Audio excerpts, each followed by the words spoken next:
des microphones, etc. déposés ici, faites-le maintenant. Si vous avez des photos à faire, on va vous accorder 1 minute pour faire la photo. Ok, vous avez des photos à faire? Ok, s'il vous plaît, messieurs les avocats et madame, on regarde les caméras qui vont faire une photo qui sera probablement leur photo officielle pour l'illustration de leur papier. Donc on s'assure. Personne n'a le port de la promesse de la base.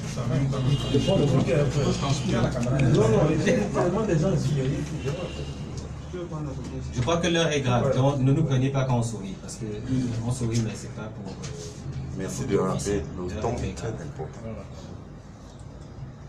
1, 2, 3, 4, 5, 6, 7, 8, 9, 10. Est-ce que c'est bon pour les photos?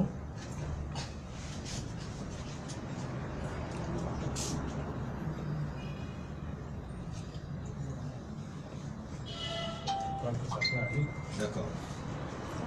Nous allons commencer. Mesdames et messieurs, soyez les bienvenus.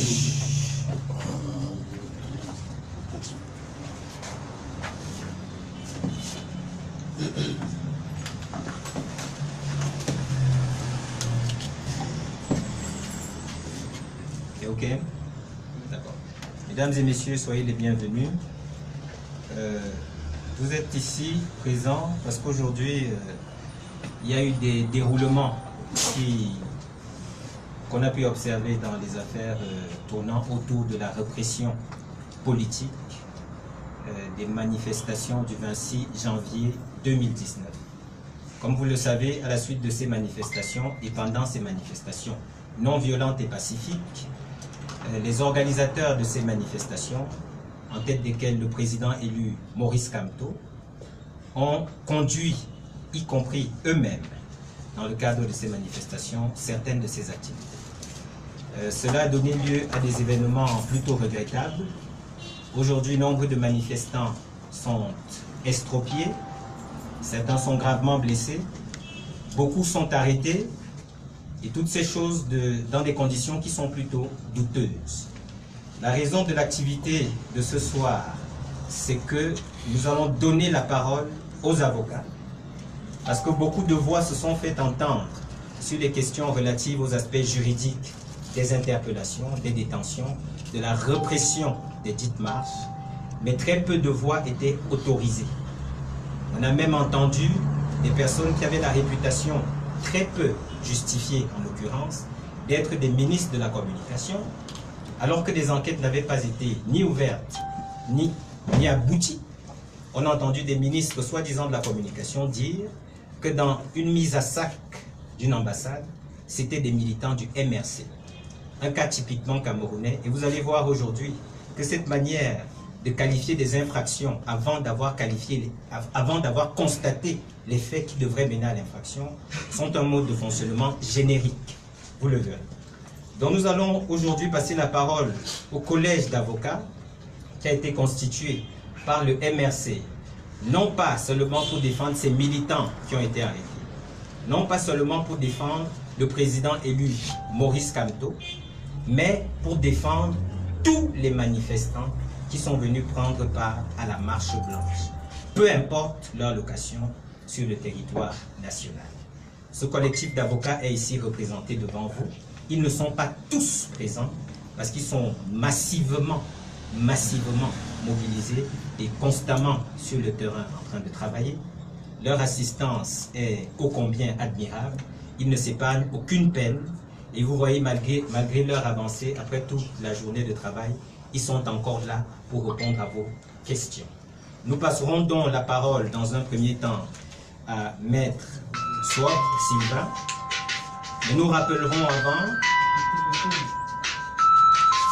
rappellerons avant que parmi nous ici, nous avons le directoire du MRC qui est représenté. Nous avons également dans le collectif des avocats le vice-président national Maître Emmanuel Si, qui d'ailleurs prendra la parole, qui est aussi représenté. Nous avons des conseillers spéciaux du président élu Maurice Kamto qui sont représentés. Et bien entendu, nous avons le reste du collège ici représenté. Je disais, Maître Sylvain Swab prendra la parole en premier lieu. À la suite de Maître Sylvain Sopp, nous passerons la parole. À la suite de Maître Sylvain Sopp, nous passerons la parole à Maître Emmanuel Sil et nous aurons un petit entracte qui sera meublé par le docteur Apollinaire Ocon, qui est un médecin et qui vous fera part de quelques-unes des constatations et des diagnostics médicaux qu'il a pu poser en allant rencontrer les personnes qui sont ou détenues ou qui ont été arrêtées. Alors je passe la parole sans plus attendre à Maître Sylvain Sopp pour que nous écoutions ce qu'il a à nous dire. Maître. Bien, merci Olivier de m'avoir passé la parole. Je voudrais d'abord dire bonsoir à l'assistance, d'avoir patienté pour pouvoir nous écouter. Alors mon propos va porter essentiellement sur le cas du président Kamto.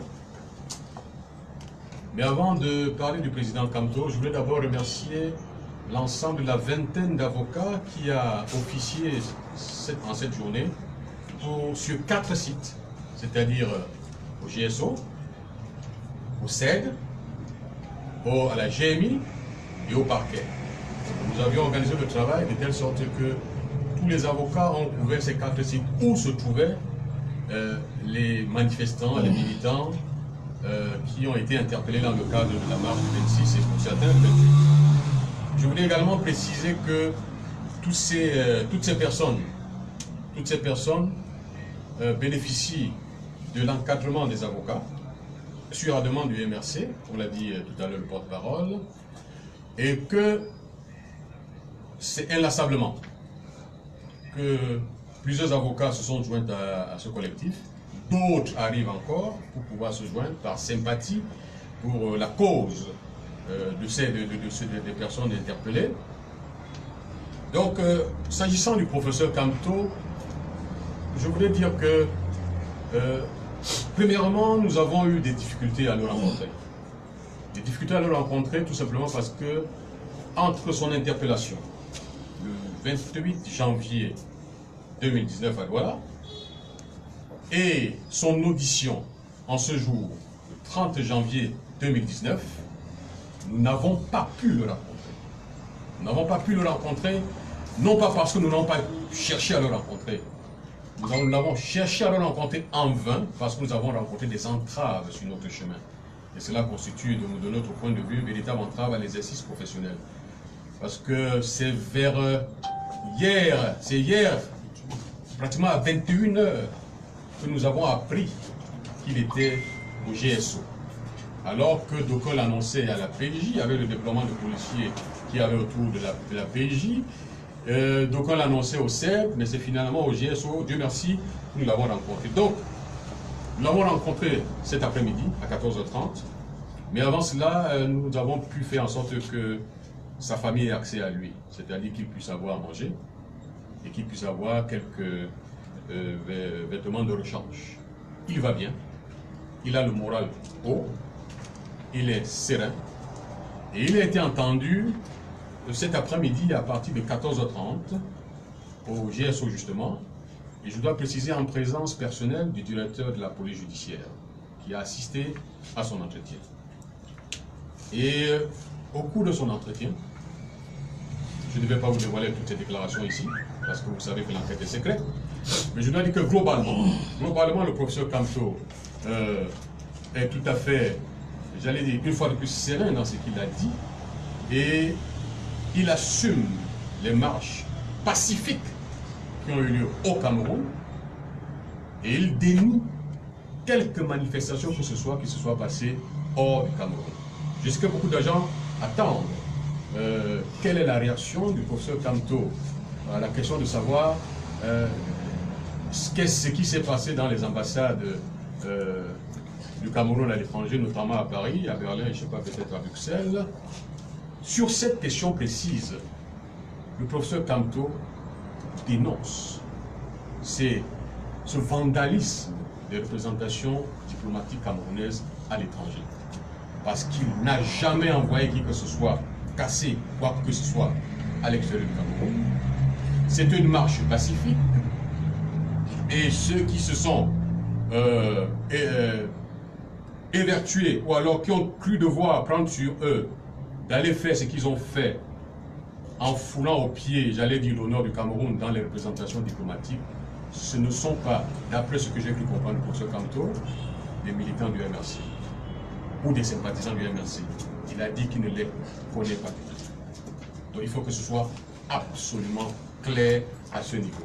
Il ne connaît pas les gens qui ont fait, j'allais dire, des exactions dans les représentations diplomatiques du Cameroun à l'étranger. Cela dit, qu'est-ce qui est reproché au professeur Camto? Il est reproché un certain nombre d'infractions au professeur Camto, comme à tous les autres. 200 interpellés, parce qu'ils sont 200 interpellés actuellement, en séjour à Yaoundé, d'aucuns déportés de Tchad, d'aucuns déportés de Bafang, d'aucuns déportés de Bafoussam et d'aucuns déportés de Douala. En plus des 15 personnes arrêtées à Yaoundé qui ont été en déferment cet après-midi au parquet et qui ont été renvoyées au commissariat central. Donc, un certain nombre d'infractions sont reprochées au professeur Camto. D'abord, il y a l'attroupement. Ensuite, la rébellion en groupe. Ensuite, l'hostilité à la patrie. Ensuite, l'insurrection. Ensuite, le trouble à l'ordre public. L'association de malfaiteurs.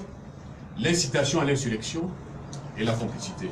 Je dois préciser que, je crois que ces 8 infractions sont les mêmes qui sont reprochées à toutes les autres personnes qui sont en cause dans qui font l'objet de l'enquête préliminaire. Et sur le plan juridique, la première curiosité qu'il faut relever, c'est qu'on se rend compte qu'il y a une qualification des faits avant même que les gens ne soient entendus. C'est-à-dire que nos clients sont déjà poursuivis pour des infractions avant même d'avoir été entendus. Avant même d'avoir comparu devant le procureur de la République.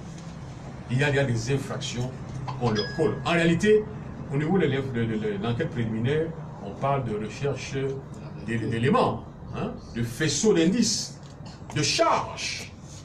Hein. Mais il est quand même curieux qu'à ce stade, qu'on ait déjà qualifié les faits, imputé des infractions à nos clients, alors qu'ils n'ont même pas encore été entendus par la police, entendus lors peut-être d'une information, et même qui ne sont pas encore jugés. C'était ça la première curiosité. Cela dit, à toutes les questions, le professeur Camto a répondu de la manière la plus franche et de la manière la plus sincère. Et je pense que, comme il l'a toujours dit, il fait confiance à la justice du Cameroun. Il sait qu'il n'a rien commis de répréhensible.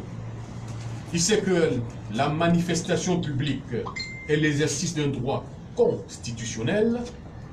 C'est-à-dire que la Constitution du Cameroun consacre la liberté des citoyens de manifester. Et cette Constitution, qui reprend ainsi les instruments internationaux ratifiés par le Cameroun, et lorsqu'on sait que les traités sont au-dessus des lois, donc le MRC, à travers ses dirigeants, n'a fait que exercer un droit constitutionnel. Voilà, Olivier, ce que je voulais dire à titre préliminaire, en concluant que le professeur Camto estime qu'il est Camerounais, que nous avons tous une seule patrie, et que personne n'est plus patriote que l'autre. Et de toutes les façons, sur le plan juridique, le collectif d'avocats est prêt à assister toutes les personnes impliquées ou concernées par cette affaire, à les assister même s'il y a une information judiciaire, à les assister même s'il y a un jugement. Donc nous sommes prêts, et je dois préciser que ce collectif d'avocats que je salue une fois de plus, dont un certain nombre est représenté ici, fait preuve de beaucoup d'abnégation et d'engagement. Parce que nous avons tous abandonné le cabinet pour nous occuper spécifiquement des 200 personnes actuellement en détention dans les 4 points que je vous ai cités. Je vous remercie. C'est nous qui vous remercions. Il va bien, il a le moral haut et il est serein. je crois que les secrétaires généraux du MRC ici présents iront transmettre la nouvelle. Je suis sûr que Nestor Noënsela, qui aussi est parmi nous, saura transmettre cette nouvelle à qui de droit. Le professeur Badien, le président élu à la pêche. Nous avons entendu Maître Sylvain Soie, et honnêtement, ce qui me vient à l'esprit, c'est que on est là dans un procès politique, parce qu'il n'y a que dans ce type de procès qu'on instrumentalise, il n'y a que dans ce type de procès qu'on sait déjà quelles sont les charges retenues avant d'avoir écouté les mises en cause. Je vais passer la parole à Maître Emmanuel Sim, qui, en plus d'être constitué dans le cadre de cette affaire, est également vice-président national du MRC. Et donc, à ce titre, c'est avec un intérêt particulier, j'ai envie de dire un intérêt doublement particulier qu'il prendra la parole. Nous allons l'écouter s'exprimer sur le point qu'on pourrait avoir de la situation globale concernant les personnes arrêtées, les conditions de leur arrestation, les cas de violation notamment des droits qui ont été constatés. Maître, vous avez la parole. Bien, merci beaucoup, M. Picou.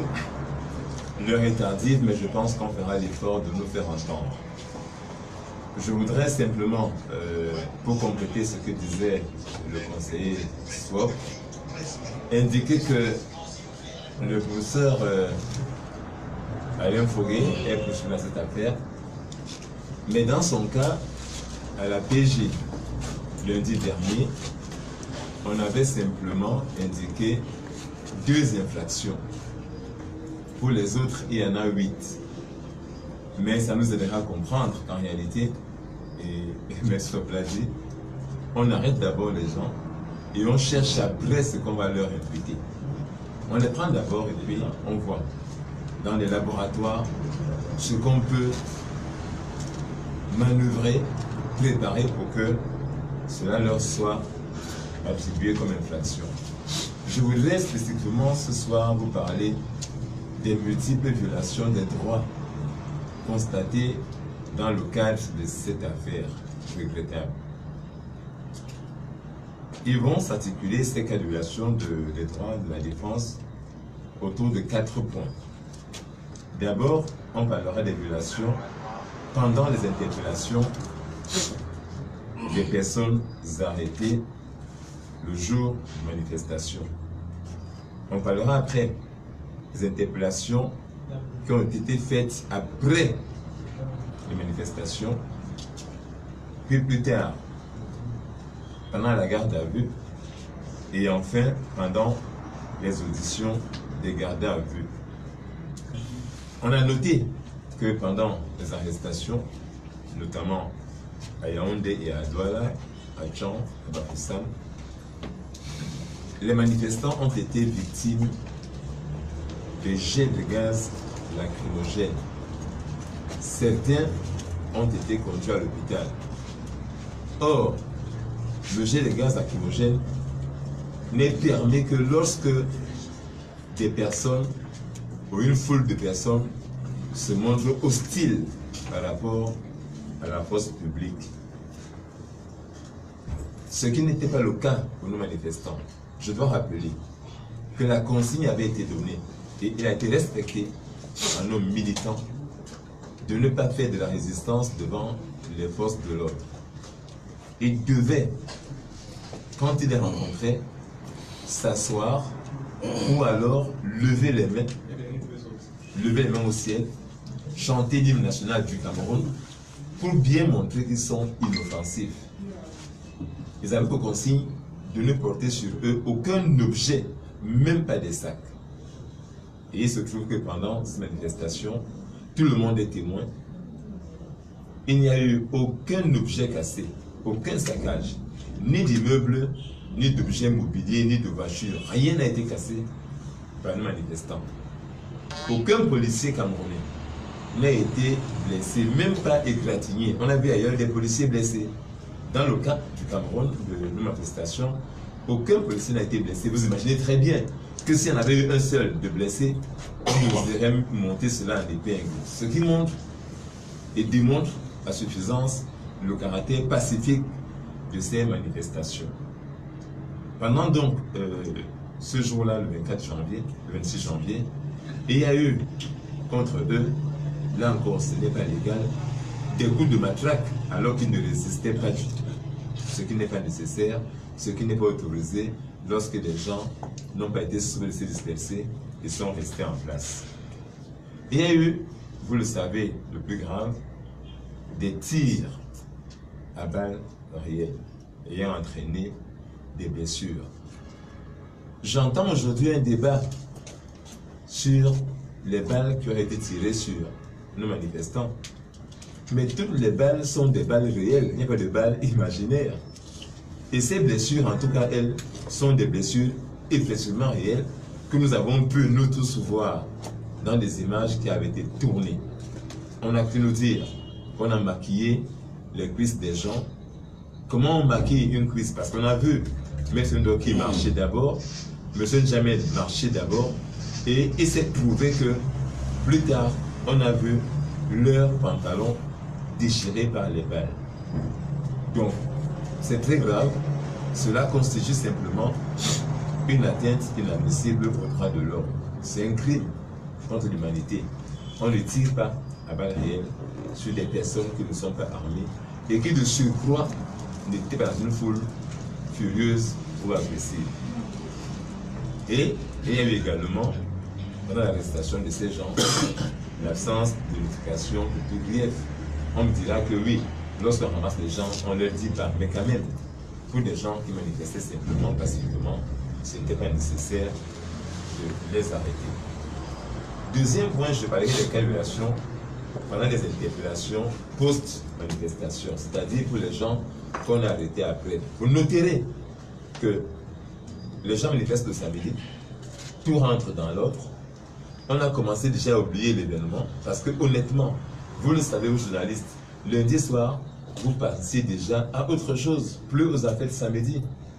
Mais le lundi soir, 28 janvier 2019, on va procéder de manière encore inattendue à des arrestations. Celles-ci vont se passer notamment à Douala. Des arrestations sans aucun mandat. Vous savez très bien qu'en matière pénale, une personne doit être convoquée devant l'autorité judiciaire ou de police qui veut l'entendre. Ce n'est pas le cas. Mais si elle doit être arrêtée, il faut qu'on lui présente, qu'on lui notifie de manière formelle un mandat d'arrêt ou un mandat d'amener délivré par l'autorité compétente. Dans ce cas, aucun de nos militants, aucune personne arrêtée n'a été notifiée de quelque mandat que ce soit. Il y a eu des enlèvements des victimes des fusillades sur le lit d'hôpital, notamment M. Célestin Jamel et un jeune qu'on a pu voir être carrément tiré comme un lapin qui s'appelle Fankam, parce que dites-vous bien, on l'a identifié, ce n'est pas du montage, ce n'était pas au Mali, c'était effectivement au Cameroun. Le jeune Fankam également a été arrêté, enlevé, ce n'est pas une arrestation. Le principe en droit de l'homme, c'est que lorsqu'une personne est arrêtée et qu'elle est blessée, on l'amène dans un centre hospitalier, on soigne d'abord la personne. Chez nous, on fait le contraire. Une personne est blessée, elle va à l'hôpital pour se soigner, on la lève de l'hôpital pour la ramener dans une cellule où elle n'aura plus les soins, restant ainsi des infections ou des surinfections. Ça s'est passé au Cameroun, cela est une atteinte inadmissible aux droits de l'homme. Et il y a eu des déportations de personnes arrêtées à Yaoundé, en dehors de leurs résidences respectives et hors des lieux où les faits supposés avoir été commis, notamment Bafan, Bafoussam, Douala et Tcham. En matière de procédure pénale, lorsque les gens sont arrêtés, ils sont entendus, poursuivis et jugés au lieu de commission de l'infraction, ou au lieu de leur arrestation, ou au lieu de leur domicile. C'est les trois cas. Le lieu où l'infraction est commise, le lieu où on est arrêté, ou le lieu où on réside. Dans le cas d'espèce, On a arrêté des gens à Tcham. Ils résident à Tcham. Les faits supposés ont été commis à Tcham. Je dis bien supposés. Et l'arrestation a lieu à Tcham, à Bafang ou à Bafissam.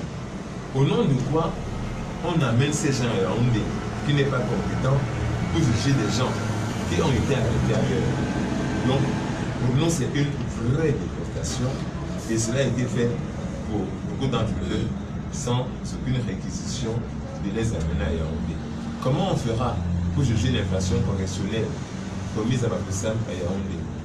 Voyez-vous, donc, on s'est précipité par violence, par vengeance ou par peur, je ne sais pas, arrêter des gens en oubliant les simples règles de procédure pénale. Et il y a eu également des décisions de garde à vue administratives qui ont été prises contre ces personnes. Or, les gardes à vue administratives que décèdent les préfets ne peuvent n'être que dans le cadre de la lutte contre le grand banditisme, la grande criminalité. C'est le seul cas. Or ici, on a des personnes dont les manifestations étaient annoncées depuis très longtemps. Depuis très longtemps. La veille, on savait qu'ils manifesteraient puisque tous ont déposé des déclarations pour manifester. On ne peut donc pas dire que ces personnes bien connues devaient être victimes des gardes à vue administratives alors qu'on n'est pas ici dans le cas de la poursuite ou de la lutte contre le grand banditisme et la grande criminalité. Voilà autant de cas de violation de loi qu'on a constaté pendant les interpellations post-manifestation. Ça ne s'est pas arrêté là. Pendant les gardes à vue, il y a eu des actes de torture physique et psychologique des personnes gardées à vue. Contraire aujourd'hui à toutes les lois. La torture est une infraction prévue par le code pénal camerounais. On n'est pas autorisé à torturer une personne qui est arrêtée, que ce soit physiquement ou moralement. Mais je peux vous dire qu'il y a eu à Tcham, où même j'étais, des bastonnades sauvages contre des gens qui ont été arrêtés au niveau des locaux de la prison de Tcham et ailleurs. À Bafoussam aussi, au GMI. On a bastonné des gens, on les a torturés aussi bien physiquement que moralement, alors que ce n'était pas nécessaire. Ces gens n'ont opposé aucune résistance pendant qu'on les arrêtait. Aucune résistance. Donc, pour nous, c'est pas pour nous. Pour la loi camerounaise, c'est une atteinte intolérable aux droits de l'homme et de la défense. Il y a eu des déversements barbares de plombes d'eau sur des personnes arrêtées à Tcham. On arrête des gens, on les fait asseoir, et puis on prend un camion pour leur verser de l'eau qui gratte. Cela correspond à quoi? On verse de l'eau aux gens par des camions à eau lorsqu'il y a une foule qu'on veut disperser. C'est le seul cas. C'est pour disperser une foule qu'on peut verser de l'eau aux gens. Mais ici, les gens sont déjà arrêtés, ils sont déjà maîtrisés. Je me demande s'ils avaient dit, nos camarades au policiers, que depuis ils ne se lavaient pas. Mais c'est vrai, sûrement, on coupe beaucoup l'eau à Tcham. Mais quand même, ce n'est pas une raison pour les arroser d'eau alors qu'ils étaient déjà arrêtés, neutralisés et que de toute façon, ils ne posaient aucune résistance, là encore. Pire, nous avons été aujourd'hui au GMI de Soa, où il y a une soixantaine, je pense qu'on l'a dit, de personnes gardées à vue. 68 exactement. Merci mon frère et consoeur. Ces personnes dorment sur le ciment. Même pas un matelas, même pas une natte, même pas un vieux drap. En 2019, à Yaoundé, des personnes gardées à vue dorment à même le sol. Et vous savez, et dans une salle commune, dès que les femmes sont mélangées aux hommes, les hommes et les femmes sont à part.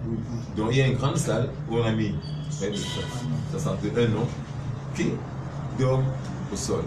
Les femmes également, sans aucun matelas, sans rien du tout. Et on imagine bien que cela les expose à une hygiène mauvaise et à des maladies comme la toux, comme la gale et tout le reste qu'on peut imaginer. Donc nous tenons à leur dire, j'espère que les autorités camerounaises nous écoutent, nous regardent. Elles ne vont pas dire qu'elles ignorent cela. Nous leur disons aujourd'hui que ce n'est pas normal qu'on fasse dormir à même le sol des personnes gardées à vue dans des conditions qui sont celles de nos amis qui sont au GMI de Soa. Il y a également une privation totale de soins. Et il y a des personnes malades qui ont des maladies chroniques, qui prennent des remèdes de manière systématique tous les matins. Vous savez, des personnes asthmatiques, des personnes diabétiques et tout le reste, ont des prises de médicaments régulières, journalières. Ces gens ont été arrêtés. Nous avons dit à leur geôlier que parmi ces gens, il y a des personnes malades qu'il fallait au moins qu'on leur fasse tenir leur remède. Dont notamment le professeur Santo, il n'a eu ces médicaments que hier depuis qu'il a été interpellé avec. Penei Koka, jusqu'à aujourd'hui, n'a pas reçu ses remèdes. J'ai fait appeler son frère pour venir au CEF. Il n'a pas pu le voir. Les avocats n'ont pas pu lui apporter ses remèdes. C'est le cas également de M. Zongan Albert au GSO. Mais ce n'est pas les seuls. Au nom de quoi on prive des gens de la prise de médicaments, je ne sais pas.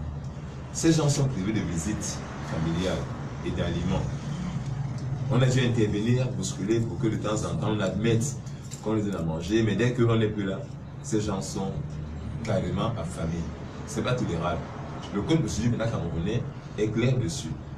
Dès la première heure de garde à vue, la personne arrêtée a le droit d'avoir 1. Son avocat, 2. Sa famille, 3. Le médecin de son choix. Ça veut dire que si l'État vous envoie un médecin, vous n'êtes pas sûr, vous dites je veux mon médecin à moi parce que je le connais et connais mes maladies. Mais ici, depuis 2 jours, l'État a envoyé un médecin colonial qui a fait le tour, mais les personnes qui prennent des remèdes, je dis, elles au moins devaient prendre leurs remèdes de manière régulière. Donc, on ne peut pas comprendre que les personnes soient privées de leur visite familiale et d'aliments. Et on sait très bien qu'il y a des gens malades qui ont besoin des aliments particuliers, oui. C'est-à-dire que le régime, qui sont sous régime, soit sans sel, soit sans sucre. Or, ce qu'on leur donne, c'est des beignets, c'est ceci. Quand on leur donne, qui ne correspond en rien à leur régime alimentaire que leur impose leur état de santé. Cela les expose évidemment à l'aggravation de leur cas de maladie et peut-être à des risques de mort. Il y a également l'absence, parce qu'ils n'ont pas les visiteurs de leur famille. Évidemment, les gens portent depuis samedi les mêmes vêtements jusqu'à ce soir où nous nous parlons. Les gens qu'on a pris à Bafoussa, à Tcham, à qui on a versé de l'eau sur eux, les habits ont séché sur eux. Jusqu'à ce soir, on n'autorise pas que ces gens aient d'autres vêtements. Je peux vous dire, M. Sow était avec moi au GSO. Vous avez vu la tenue que portait le président Kamto. Voilà. C'est la même tenue qui est encore sur lui aujourd'hui à 15 h quand on s'est séparés. Parce que, précisément, on ne peut pas lui apporter des habits. On a empêché qu'on leur apporte des habits pour se changer. Je ne parle pas des femmes. Dans des conditions délicates qui sont les leurs, je n'ose même pas en parler. Comment on prive des femmes de pouvoir se changer d'habit en interdisant qu'on puisse leur apporter des vêtements? Comment vous pouvez imaginer ça? J'imagine. Mais pour un homme, mais pire encore pour les femmes. Donc même les femmes ne sont pas autorisées à se changer, à avoir des vêtements. On vous a dit tout à l'heure, M. Soblin introduit très sérieusement, les gardés à vue, depuis le premier jour, depuis samedi, n'ont pas eu accès à leurs avocats, à leurs conseils. Je ne peux pas vous dire combien on a baladé les avocats. Hier encore, on est parti à la police judiciaire où nous croyons qu'il y avait nos clients. On nous a fait attendre pendant 1 heure en pleine rue. Et il s'est mis à pleuvoir hier très fortement. Il a plu sur les avocats. On demande qu'ils reviennent à 17 h. Ils reviennent à 17 h. Il n'y a toujours rien. Et puis on dit venez à 20 h. Et à 20h, on leur dit, le directeur de la judiciaire est déjà parti. Revenez le lendemain, aujourd'hui. Revenez le lendemain. Voyez-vous dans les conditions. Et aujourd'hui, ce n'est que vers 13 heures qu'on a pu avoir accès. Nous avons fait pratiquement 3 heures devant le GSO, à tourner comme des âmes en peine, sans pouvoir avoir même où nous asseoir. On était debout. Et bien m'asseoir à midi. Donc on nous a dit de venir à 9h. C'est à midi qu'on a pu avoir accès à nos clients. Donc nous avons dû hier, je tiens à le noter, saisir par requête le délégué général à la Sûreté nationale, M. Bamandele, de cette situation inadmissible qui est une entrave à l'exercice de notre profession, qui est une atteinte grave aux droits de la défense. Nous avons écrit, nous avons dû écrire toute une lettre co-signée par les avocats pour nous plaindre, pour que l'histoire retienne. Parce que quand on le dira demain ou ce soir, on pourrait nous dire, oh, ces avocats-là, mais qu'est-ce que le prouve? Nous avons fait une requête dans ce sens. Vous aurez une copie, elle a été signée et adressée au délégué général. Voyez-vous, on doit quémander aujourd'hui au Cameroun le droit d'aller voir son client. C'est une misère pour les avocats au Cameroun. Et évidemment, il y a eu une dissimulation des lieux de détention des personnes arrêtées, à la fois aux avocats et à leurs familles. Parce que vous avez bien imaginé, pour ceux qui ont appelé les avocats, pour moi-même, je disais oui, tel au CN, mais après, une heure après, non. Il semblait qu'il y ait la PG. Et puis après, je vous disais, c'est au GSO peut-être. En réalité, j'avais des informations absolument contradictoires. Et je peux dire un peu hasardeuse, parce que personne n'a pu nous dire qu'à tel endroit, il y a tant nombre de détenus qui sont tel. Non seulement on dissimulait les lieux de détention, mais pire, il est impossible d'identifier. Quand les familles nous appelaient pour demander ma tante est où, mon fils est où, on ne savait pas quoi leur dire, parce que effectivement, nous ignorions où ils étaient. Pour nous, c'est des cas qui s'assimilent à des disparitions forcées. On ne peut pas admettre que les gens arrêtés puissent faire 4 jours sans voir leur famille. La loi demande, je l'ai déjà, exige que ce soit de la première seconde. D'ailleurs même, il appartient à la police d'offrir le moyen de communication à la personne arrêtée. Ma consoeur le sait très bien, pour appeler sa famille. C'est ça le texte de la loi. C'est à la police de vous dire, vous avez droit à un médecin, à un avocat, à votre famille. Elle est votre famille, appelez l'avocat, le médecin ou votre famille. Ce n'est pas fait chez nous, c'est le contraire. On garde les gens en otage à des endroits inconnus. Et je voulais terminer donc maintenant par d'autres violations. Pendant, je veux dire, la détention des gardés à vue dans les unités inappropriées. Quand les gens sont arrêtés, nous savons très bien où on les garde à vue. On les garde à vue dans l'unité qui doit les entendre. Soit la PG, soit au commissariat central. Quand les gens y sont, ça marche. Mais ici, on a mis les gens en détention dans des unités inappropriées, notamment au secrétariat d'État à la Défense. Les gens sont au CED, en fait. Au CED là-bas, ceux qui y sont ont été mis au niveau de la prison secondaire de Yaoundé. Là où sont détenus les personnes condamnées dans le cadre des affaires. Donc, on estime pour nous qu'on arrête les gens, on les met carrément dans une prison secondaire alors qu'ils ne sont pas encore jugés et condamnés. On a mis les gens au GSO, groupement spécial d'opération, qui est une unité spéciale de lutte contre le grand banditisme. Ils sont en noir, tout le monde le sait, c'est des gens vraiment une unité absolument spécialisée. Et leurs locaux ne peuvent pas être des locaux dans lesquels on devrait garder les gens à vue. Et dernière chose, mais pas la moindre, on a arrêté nos militants, on les a jetés directement à la prison à Tchang. Quand ils m'ont appelé, parce que moi j'étais à Tchang, quand ils m'ont dit qu'ils sont à la prison, j'ai dit c'est pas possible. On est dimanche. Par quel miracle on les a décelés au parquet pour les mettre en prison? Ils m'ont dit, maître, on est en prison, ils étaient effectivement en prison. Et à Bafan et à Tchang. Ils ont donc été victimes des traitements dégradants et inhumains. Voilà, mes chers amis, ramasser des violations flagrantes des droits de l'homme. Et nous disons toujours que c'est à ceux qui demandent